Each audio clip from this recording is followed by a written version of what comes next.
بسم الله الرحمن الرحيم الحمد لله رب العالمين والصلاة والسلام على سيد الأنبياء والمرسلين وعلى آله وصحبه أجمعين ومن تبعهم بإحسان إلى يوم الدين أما بعد. All thanks and praise are due to Allah subhanahu wa ta'ala, and may His peace and blessings be upon His last and final messenger, His family, His companions, and those who follow them until the end of times. So alhamdulillah, last week we were able to explore the meanings of verses 89 through 93.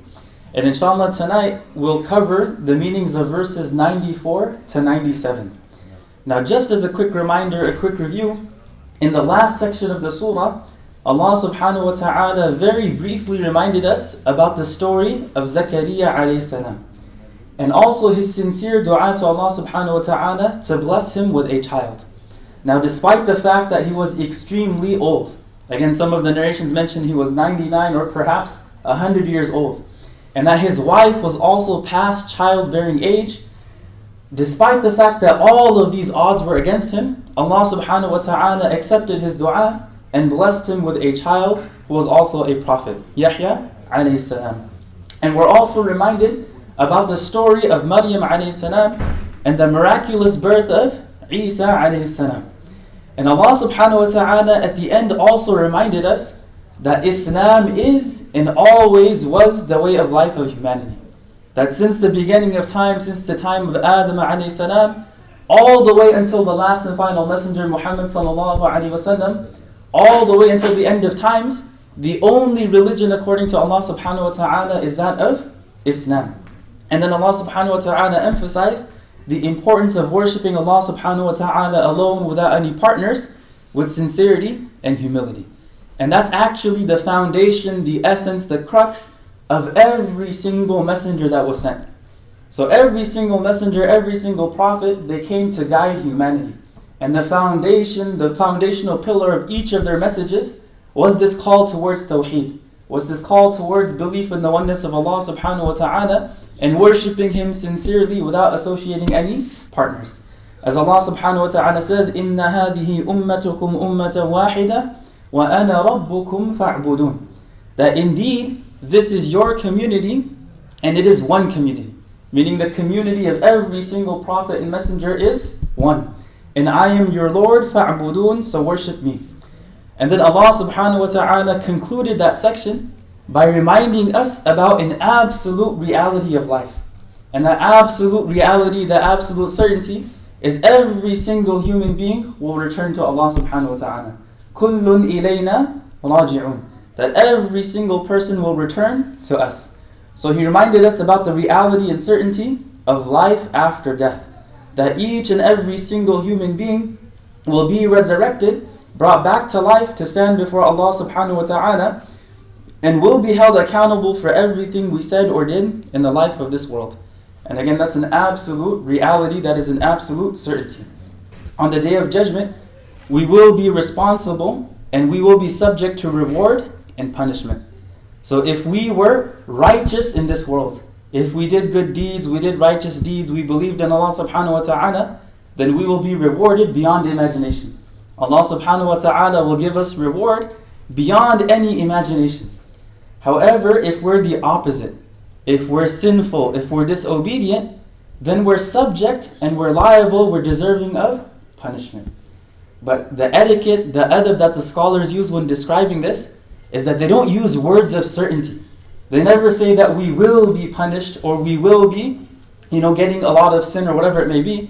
And the reason for that is because it's still up to Allah subhanahu wa ta'ala. Allah subhanahu wa ta'ala is Ar-Rahman and Ar-Rahim. We're tahta mashi'atillah, we're under His will and His command. So if He wants, He can also forgive us. So despite the fact that we're disobedient, despite the fact that we have some sins and some shortcomings, some problems, perhaps there's something good in us that because of it, Allah subhanahu wa ta'ala will overlook those faults and overlook those shortcomings. So we never say with full certainty that we will be punished, but we say that perhaps we will be punished. There's a possibility we're actually deserving of it, but Allah subhanahu wa ta'ala is the most merciful.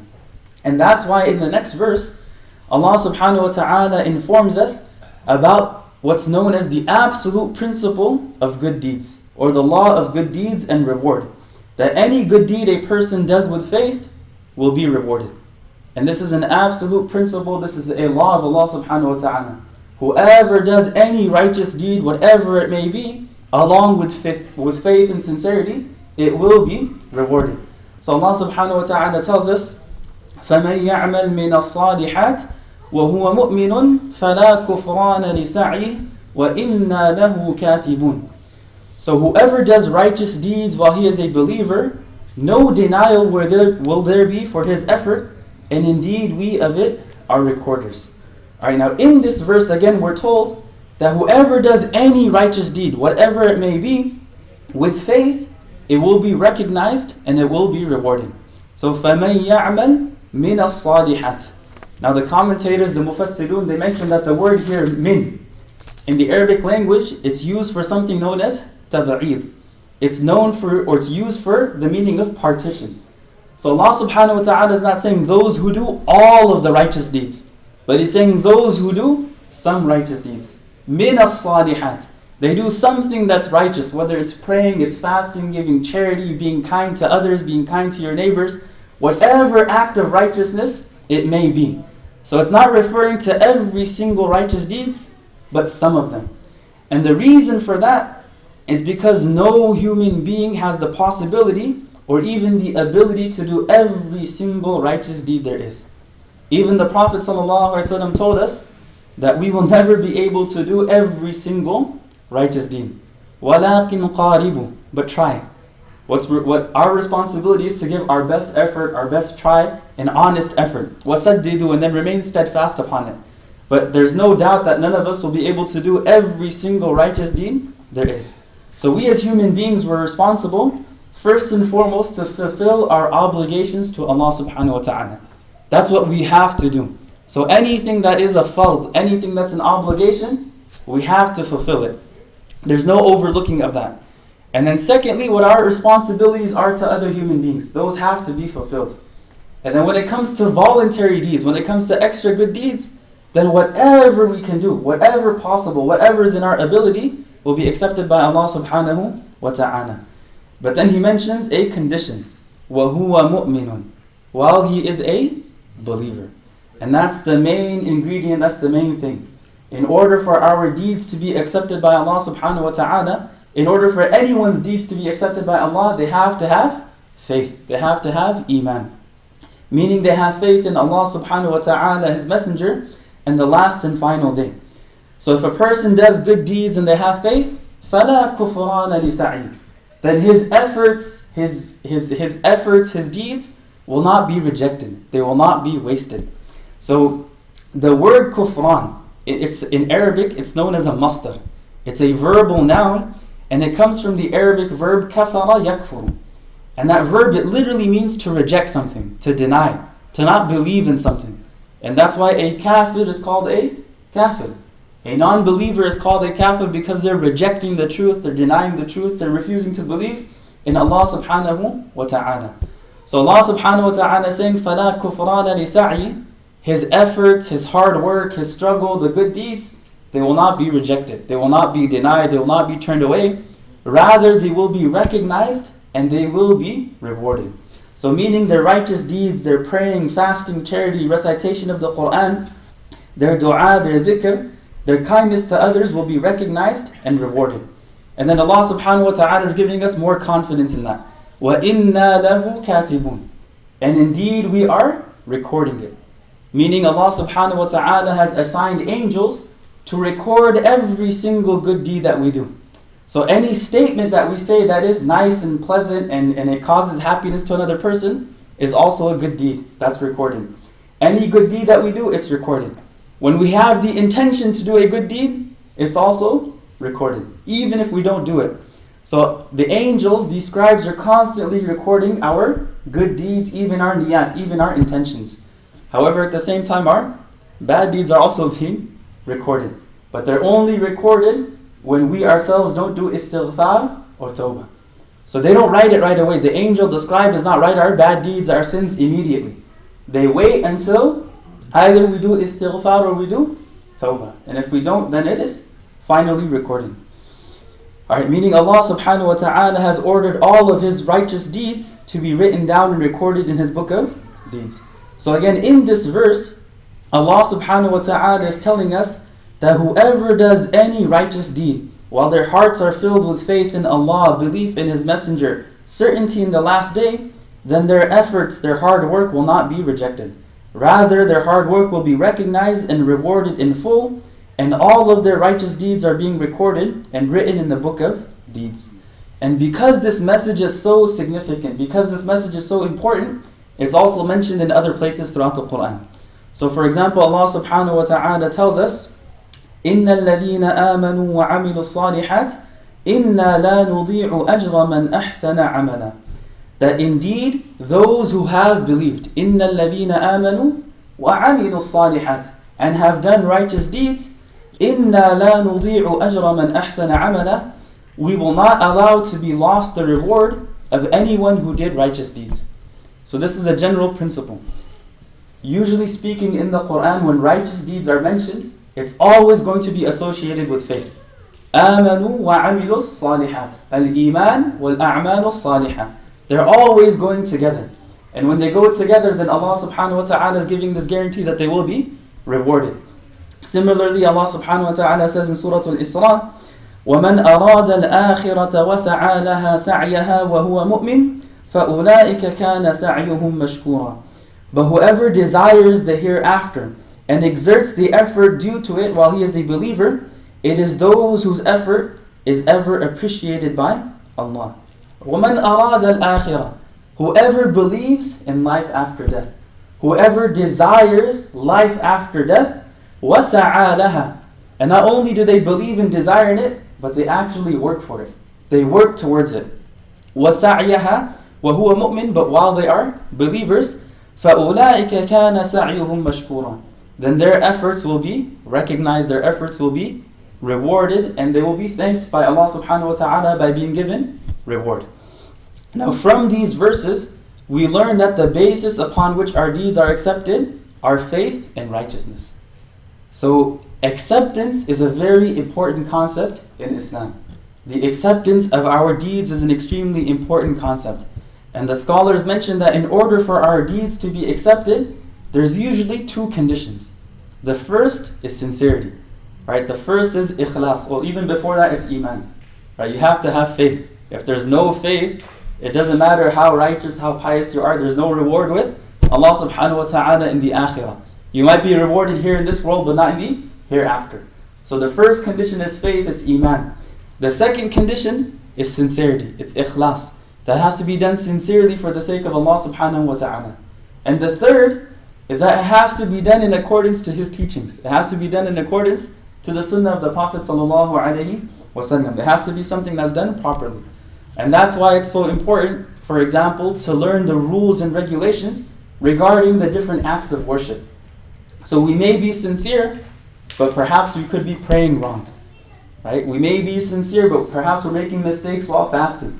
We might have faith and sincerity, but we're not maybe calculating our zakat properly. So in order for a deed to be accepted in full, all of these three conditions should be met properly. Faith, sincerity, and according to the correct rules and regulations. So faith, they say, is the foundation upon which righteous deeds are built, and that's why the Quran always associates faith with good deeds whenever it mentions efforts and their rewards. Now in the next verse, Allah subhanahu wa ta'ala, He's telling us about those nations who were destroyed because they didn't have faith. And this is a common theme throughout the surah. That Allah subhanahu wa ta'ala mentioned the people of Nuh alayhi salam. He mentioned the people of Lut alayhi salam. These communities, these tribes that were completely decimated, that were completely wiped off the face of this earth because they refused to believe in Allah subhanahu wa ta'ala. So Allah says, وَحَرَامٌ عَلَىٰ قَرْيَةٍ أَهْلَكْنَاهَا أَنَّهُمْ لَا يَرْجِعُونَ. And there is prohibition upon the people of a city which we have destroyed, that they will ever return. Now the wording of this verse, it's unique. And because of the wording of this verse, translating it sometimes becomes difficult. And even the commentators, the mufassirun, they mention different explanations regarding this particular verse. So they mention a few different meanings for this verse, and depending upon the explanation, different translations are given.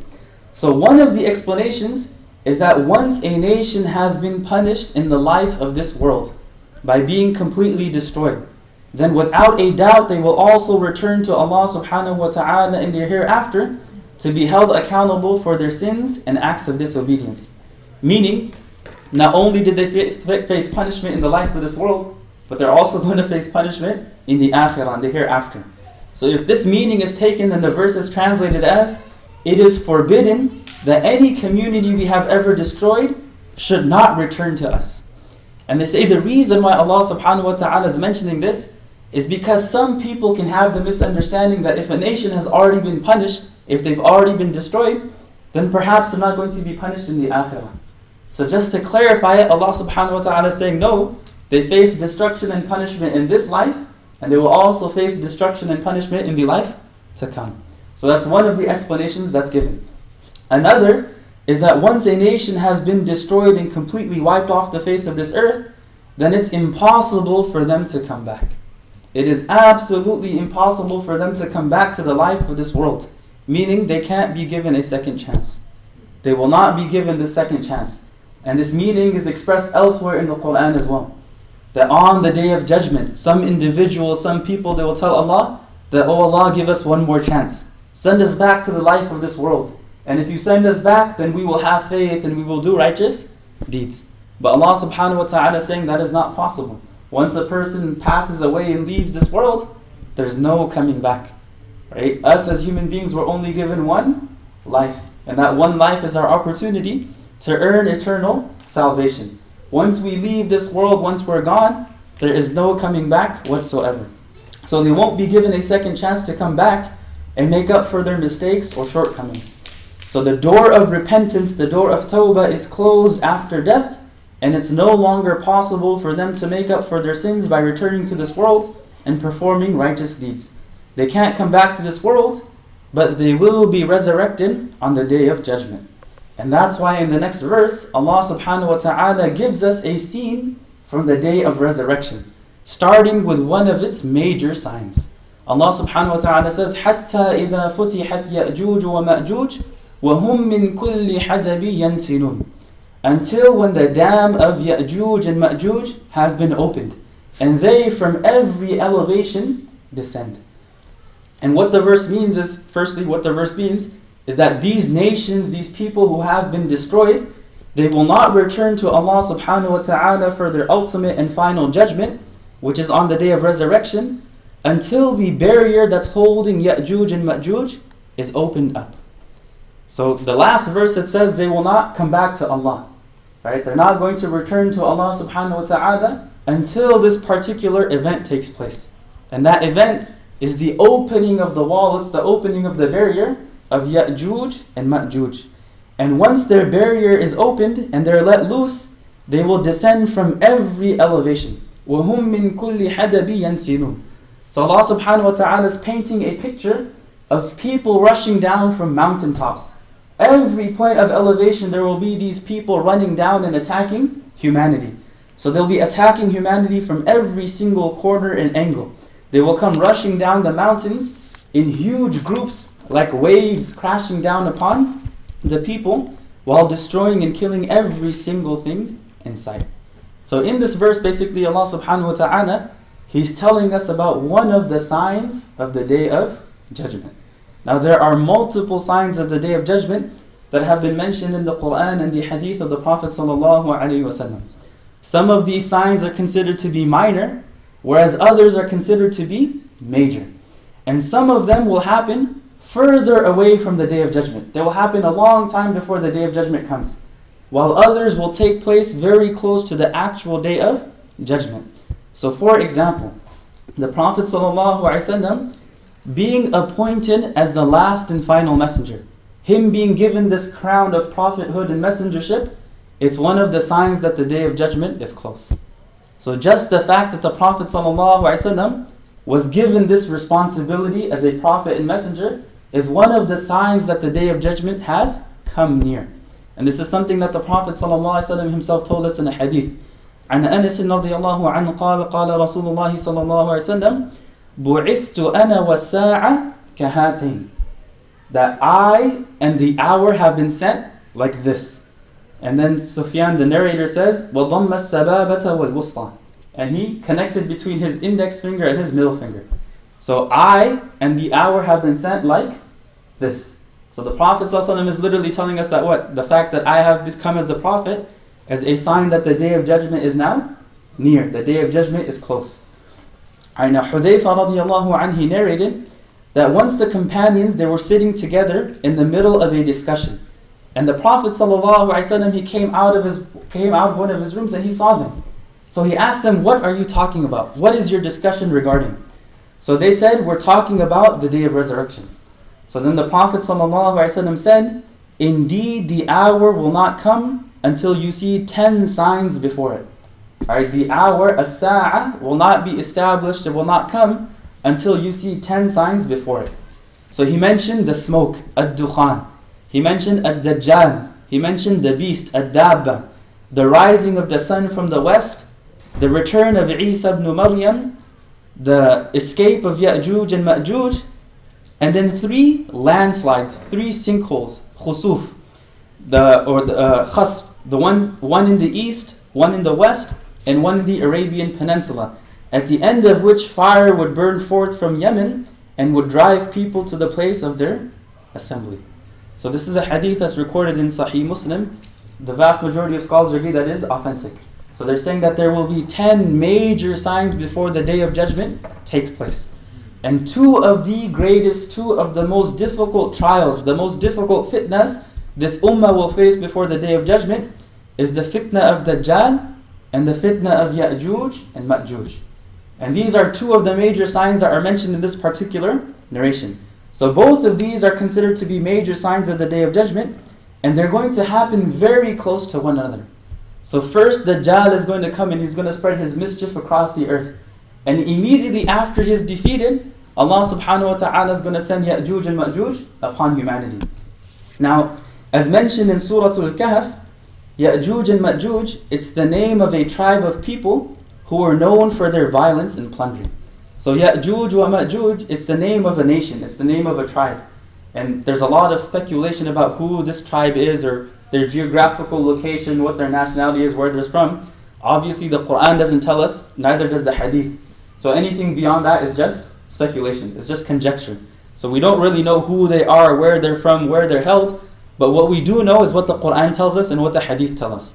And it tells us that these people were extremely violent. They would plunder, they would pillage, they would kill people, they would rob and steal, etc.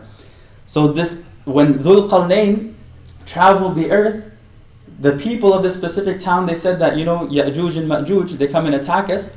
Can you build a barrier to hold them back? So Dhul Qarnayn, he's the one who built this barrier between 2 mountains that's holding them back until the appointed time, until the time where they're allowed to be set free. So as mentioned in Surah Al-Kahf, Dhul Qarnayn built a large barrier between 2 mountains that's keeping them imprisoned until Allah subhanahu wa ta'ala allows them to break through. Now there's a very lengthy hadith recorded in Sahih Muslim that's narrated by An-Nawas ibn Sam'an radiyallahu anhu. And this narration, it gives details of these 2 specific trials. It gives a very detailed account of the fitna of Dajjal and the fitna of Ya'juj and Ma'juj. And if there's time at the end today, we can read that entire narration. Now basically, as a quick summary, the narration tells us about the details of the fitna of Dajjal. His description, what he looks like, right? What his physical description is, how long he will stay, and how exactly he's going to test us.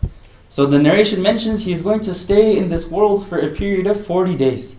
But the first day will be equivalent to 1 year. The second day will be equivalent to 1 month.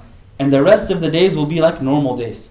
So in all, he's going to stay for about 40 days. But again, the first day is like 1 year, the second like a month, and then the rest will be normal. And he will move extremely swiftly across the earth, spreading his mischief and asking people to believe in him. And he's going to continue to misguide and test people until Isa alayhi salam is sent back to this world. And Isa alayhi salam will search for him until he catches up with him at the eastern gate of Al-Lud, which is located in Baytul Maqdis.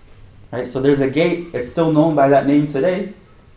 Isa alayhi salam is going to chase after him, he's going to search for him, he'll catch up with him there. And the narration mentions that that's where he's going to kill Dajjal. Alright. Then Allah subhanahu wa ta'ala, after He has killed Dajjal, after Dajjal spreads his mischief and he's killed, Allah subhanahu wa ta'ala will reveal to him that I have brought forth from amongst my creatures people against whom none will be able to fight. So take my servant safely to Mount Tur. And then Allah subhanahu wa ta'ala will send Ya'juj and Ma'juj, as Allah subhanahu wa ta'ala says, وَهُمْ مِنْ كُلِّ حَدَبٍ يَنْسِلُونَ. And they will descend from every elevation. So basically, immediately after the fitna of Dajjal, humanity is going to be tested and tried with the fitna of Ya'juj and Ma'juj. Literally, immediately afterwards. And Allah subhanahu wa ta'ala Himself is going to tell Isa alayhi salam that no one will have the ability or the power to fight them off. Their number is going to be so large, they're going to be so strong and so powerful, and they're going to attack so swiftly that no one's going to be able to fight against them. So take your companions to Mount Tur. So Isa alayhi salam, along with his companions, his believers, they will go seek refuge on Mount Tur. And it's mentioned that the other believers who are spread out throughout the world, they will seek refuge in their own fortresses, their own areas, and they will protect themselves by retreating. So another narration from Abu Sa'id al-Khudri radiyallahu anhu, it describes what they will do when they descend upon the people. So the narration says, they will be seen coming down from the mountains like waves of people overwhelming humanity, killing and destroying everything in sight. Isa alayhi salam, along with his companions, will take refuge on Mount Tur, and other Muslims will retreat to their own cities and strongholds. They, meaning Ya'juj and Ma'juj, will drink all the water of the land, until some of them will pass a river and drink it dry. Then those who come after them will pass by that place and will say, there used to be water here once. Alright, so the reason for mentioning that again is to show their extremely large number. That they're going to be such a large number, their population is so huge, that any river they come across, they're going to drink it dry. So much so that when people come afterwards, they'll say that, hey, there used to be a body of water here. Then there will be no one left except those who are in their strongholds and cities. Basically, they're going to wipe out every single human being except for those who protected themselves. Then one of them will say, one of the people from Ya'juj Ma'juj will say, we have defeated the people of the earth. Now the people of heaven are left. Right? We've killed everyone on the earth. Now the only thing to kill are the people in the heaven. So one of them will shake his spear and hurl it into the sky. And it will come back stained with blood as a test and trial for them. So basically one of them is going to throw their spear in the sky and it's going to come back stained with blood. And they'll think that they've actually killed people in the heavens as well. Now the narration continues and it tells us that while this is happening, Isa alayhi salam and his companions will turn to Allah, asking Him to remove their distress. So Allah subhanahu wa ta'ala will answer their prayer and send an epidemic that will completely wipe out Ya'juj and Ma'juj. So Allah subhanahu wa ta'ala Himself is going to take care of them. So they're going to pillage, plunder, kill, create havoc on the earth for a few days. But after those few days, Allah subhanahu wa ta'ala Himself will send an epidemic that will completely wipe them out. And the narration mentions that Allah will send some sort of insect that will attack their necks. And in the morning, they will all perish as one. Meaning the next morning, every single one of them will have passed away. They will die from this epidemic. Then Isa alayhi salam and his companions will come down from Mount Tur. And they will not find a single spot on earth that is free from their putrefaction and stench. Right? The entire earth is going to be filled with their dead bodies. And obviously that's not a pretty sight. So Isa alayhi salam is going to find this, and again they will beseech Allah, and He will send birds with necks like those of camels. And they will carry them and throw them wherever Allah wills. Then Allah will send rain continuously for 40 days to cleanse and purify the earth. Right? Allah subhanahu wa ta'ala will send rain for 40 days continuously to cleanse and purify the earth. And the earth will be washed clean until it looks like a mirror. Then it will be said to the earth, bring forth your fruit and restore your blessing. Right? Allah subhanahu wa ta'ala, after cleansing the earth, will again command the earth to grow its vegetation, to grow its fruit and its crops and its trees and everything else that the rivers and the oceans and the bodies of water restore and replenish.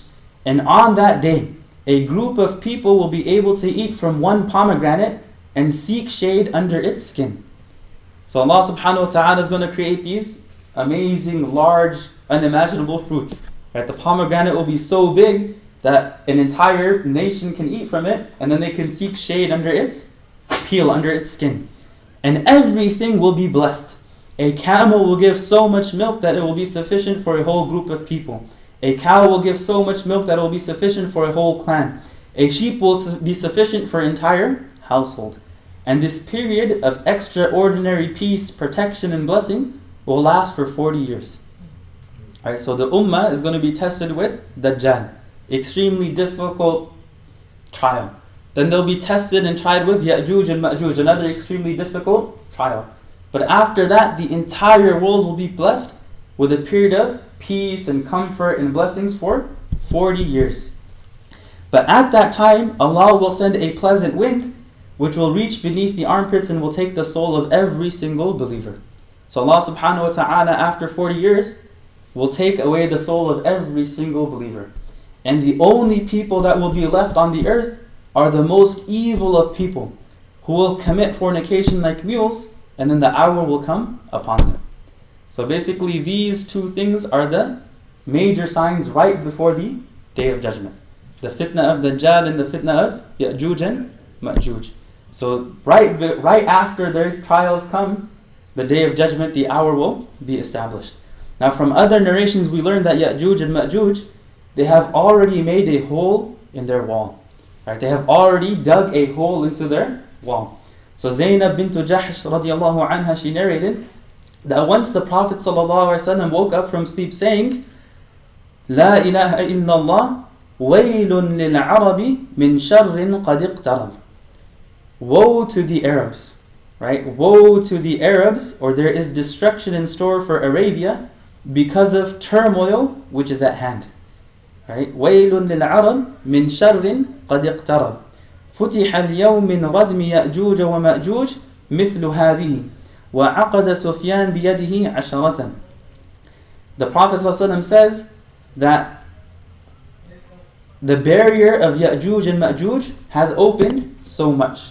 And he indicated with 10 fingers, meaning a hole this large has been made into their barrier already. And then Zaynab radiallahu anha, she asked, Ya Rasulullah, أَنُهْلِكُ وَفِينَا الصَّالِحُونَ. Will we be destroyed even though there are righteous people amongst us? قَالَ نَعَمْ إِذَا كَثُرَ الْخَبَثِ. Of course, but only when evil predominates. So basically this narration is telling us that Ya'juj and Ma'juj, they're working towards breaking through that barrier, and they've already created this small hole in it. Now in another narration recorded in Tirmidhi, Abu Hurairah radiallahu anhu, he narrated that the Prophet sallallahu alaihi wasallam said, Ya'juj and Ma'juj continue digging through the wall built by Dhul Qarnayn. Every day they dig so much that they reach the furthest part of the iron wall. And they're so close that light from the other side is almost visible. That they continue digging the entire day. And they almost reach the end. They're so close that if they dig just a little bit more, they will see light on the other side. But at that point, they stop digging. And they decide that they will take a break and complete the task the following day. So Allah subhanahu wa ta'ala makes the wall just as thick and strong as it was before. So when they come back, they have to start all over again. And this cycle of digging and rebuilding will continue as long as Allah subhanahu wa ta'ala wills. Then one day, when it has been decreed for them to be released, they will dig all the way to the end and say, if Allah wills, we will cross it tomorrow. So basically one day they will finally say that inshallah we will cross it tomorrow. So when they return the next day, they will find the wall just as they left it, and they will break through, wreaking havoc on the earth. Alright, so in this verse, Allah subhanahu wa ta'ala says, حَتَّى إِذَا فُتِحَتْ يَأْجُوجُ وَمَأْجُوجُ وَهُمْ مِنْ كُلِّ حَدَبٍ يَنْسِلُونَ. Basically, this is a sign of the Day of Judgment. Right when this happens, people know that the Day of Judgment is very near, it's very close. And that's why in the next verse, Allah subhanahu wa ta'ala then says, وَاقْتَرَبَ الْوَعْدُ الْحَقِّ وَاقْتَرَبَ الْوَعْدُ الْحَقِّ فَإِذَا هِيَ شَاخِصَةٌ أَبْصَارُ الَّذِينَ كَفَرُوا يَا وَيْلَنَا قَدْ كُنَّا فِي غَفْلَةٍ مِّنْ هَذَا بَلْ كُنَّا ظَالِمِينَ. And when the true promise has approached, when the true promise comes close, then suddenly the eyes of those who disbelieve will be staring in horror while they say, woe to us, we had been unmindful of this, rather we were wrongdoers. Alright, in this verse, Allah subhanahu wa ta'ala, He's referring to as-sa'ah, He's referring to the Day of Judgment as al-wa'dul haqq. the true promise. And the reason why it's called the true promise is because the day of judgment, the day of resurrection, it's a promise from Allah subhanahu wa ta'ala. And inna Allah la yukhliful mi'ad. Allah subhanahu wa ta'ala does not break His promises. So this is the promised day, or this is the true promise. There is no doubt about it whatsoever. Part of our faith, part of our belief is that we have absolute certainty in life after death. We all believe in the day of resurrection, the day of judgment. So Allah subhanahu wa ta'ala is saying is, when these difficulties, trials and terrors take place, when the Dajjal comes and spreads his mischief, when Ya'juj and Ma'juj attack, then the true promise has come near. It has come extremely close. And when the day of resurrection occurs, the non-believers will be in absolute shock and horror. فَإِذَا هِيَ شَاخِصَةٌ أَبْصَارُ الَّذِينَ كَفَرُوا. Then suddenly the eyes of those who disbelieve will be staring in horror. They will literally be frozen in fear and horror. They will be absolutely terrified. They will be so scared that their eyes won't move at all. They won't blink. And the reason why they will be so terrified and so scared and so shocked is because now they're going to see with their own two eyes what they rejected their entire lives. So every single messenger, every single prophet told them that life after death is a reality. Life after death is a certainty. Prepare for it. Start preparing for it. Start preparing for it. But they continue to reject it and they continue to believe that it was far-fetched. So when they actually see it with their eyes, they'll be frozen with terror. And another reason is because it's going to be such a terrifying scene. It's going to be such a terrifying day. So they'll be absolutely shocked. They'll be absolutely terrified. And at that moment, they will cry out, Ya waylana, woe to us. And the word wayl in Arabic, it literally means halak, destruction. That may we be destroyed. You know, oh Allah, don't make us face this day. Don't make us face this punishment, this terror, this horror. May we be destroyed. قَدْ كُنَّا فِي غَفْلَةٍ مِّنْ هَذَا. We had been unmindful of this. Rather, we were wrongdoers. Alright, so they're going to cry out in despair, may we be destroyed. And then they will confess that they were completely unmindful and heedless of the day of resurrection. They didn't believe that it was true, and they didn't believe that they would return to Allah subhanahu wa ta'ala and be held accountable for what they said and did. And they will recognize that they had wronged themselves. بَلْ كُنَّا ظَالِمِينَ. They will recognize that they had done dhulm to themselves by not believing in life after death. But again, this realization is going to come too late. Right? On that day when they realize this, it's absolutely too late. It will come at a time when it will no longer benefit them. And it's narrated in the hadith that Allah subhanahu wa ta'ala will say, Ya ma'shar al-jinni wal-ins, that O community of jinn and humans, Inni qad nasahtu lakum, I have advised you. So Allah subhanahu wa ta'ala is saying that throughout the life of this world, I have given you the proper advice. I sent you prophets and messengers. I sent you revelation. You were told what's right and what's wrong, what's moral, what's immoral, what's a good deed, what's a bad deed, what's obedience, what's disobedience. I showed you the path of guidance and the path of misguidance. Right? My responsibility has been fulfilled. Inni qad nasahtu lakum. فَإِنَّمَا هِيَ أَعْمَالُكُمْ فِي صُحُفِكُمْ. The only thing that there is now is your deeds in your book of deeds. The only thing that's going to be left is your deeds in your register of deeds. فَمَنْ وَجَدَ خَيْرًا فَلْيَحْمَدِ اللَّهِ. So whoever finds good in their book of deeds, then they should praise Allah subhanahu wa ta'ala. They should be thankful to Allah. وَمَنْ وَجَدَ غَيْرَ ذَلِكَ فَلَا يَلُومَنَّ إِلَّا نَفْسَهُ. And whoever finds other than that, then they should not blame anyone but themselves. Right? And that's where Allah subhanahu wa ta'ala ends this particular passage. Now the main essence, the main point to take from this, or at least one of the main points is, look, there are these major signs of Day of Judgment. There are these huge fitnas that will come that is going to really test this ummah. And you know, the ummah is already going through tests, but there's going to be things that are much more difficult. And these are things that were told to us by the Prophet ﷺ, by the Quran itself. So we accept them, we believe in them, we believe that they're reality, they're going to take place. But there's nothing you can do about it. There's nothing you can do to, avoid these fitnas, to avoid these trials. But we can prepare for them. And the way to prepare for them is by doing good deeds. right? By being obedient to Allah subhanahu wa ta'ala, by remaining steadfast and firm upon our faith, by continuing to pray, continuing to fast, continuing to give charity, keeping on reciting the Quran and making dua and doing dhikr. These are the things that will protect us from these fitan and from these trials. And these are the things that the Prophet ﷺ himself will protect us from these trials. So, oftentimes people live in fear of these things. That they, over worry about Dajjal and Ya'juj and Ma'juj, and they want to get into all these details of who they are, when they're going to come, when is it going to happen, is it close, is it near, and they worry about all these things.